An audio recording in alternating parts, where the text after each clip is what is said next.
Hey guys, it's Mary Berg, just popping in here for Make It Happen Monday to share a tip about overcoming mommy guilt.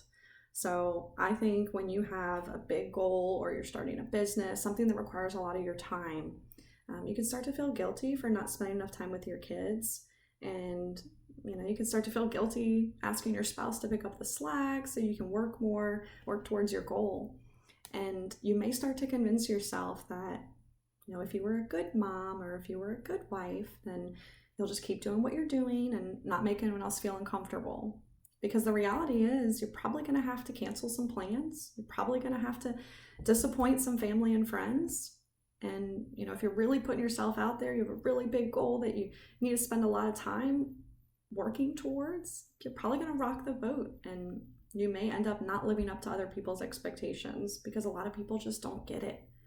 But this isn't about other people. This is about you, and other people's opinions just do not matter. This is something that I'm very passionate about.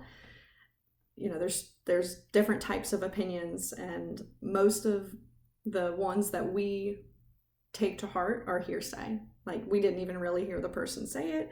We probably just think that they said it, or we think that they think it, and it doesn't matter. Like, no one else will ever care about your dreams as much as you do, like not even your spouse. So stop letting other people decide what is right for you. Like, just block it out. It is not for you.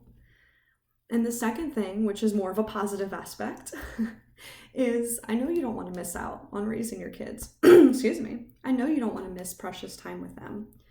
But if you're anything like me, you know that achieving a big goal is going to inspire them. Like, they're going to see what hard work looks like and how it pays off and how it positively affects your life and those around you. You're a role model, so don't let anyone else tell you otherwise. But when it comes to spending time with them, I've heard this metaphor that's really stuck with me, so I want to share it with you. So imagine you have this seesaw, and on one side you have like dozens and dozens of books. If you can somehow make all those books balance on a seesaw, I don't know how that would actually work. But so all these books, all these dozens of things are, all your obligations. They're all your chores. They're all your workloads and your schedules and, everything that you're working towards on your goal. But when it comes to your kids, if you want to offset that seesaw, you need something really heavy. You need one big heavy thing, like an elephant. Like, you need something that's going to really set in with them. And so one of the things that I do with my children is with my oldest children, my youngest one doesn't understand yet.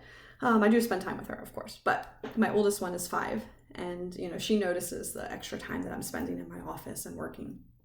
And so we do something called Mommy Abigail time. Her name is Abigail. And we do this every night, and it's about 10 to 15 minutes.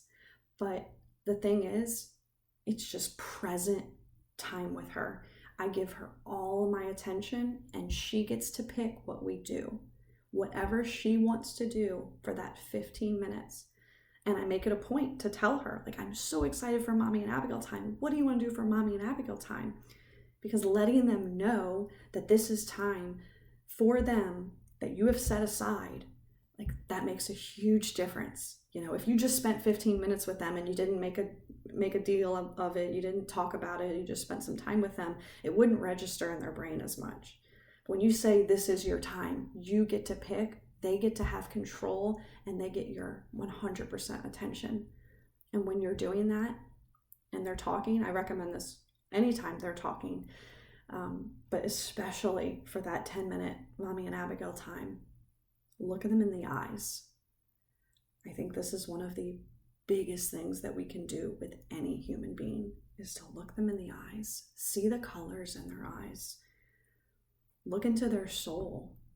Because I know I get caught up in it all the time, where I'm, my kids are talking to me and I'm running around, I'm looking at my phone, I'm doing something else.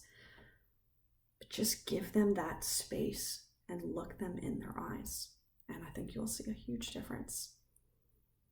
So that's all I have for today, guys. Thank you so much for listening. Have a great day.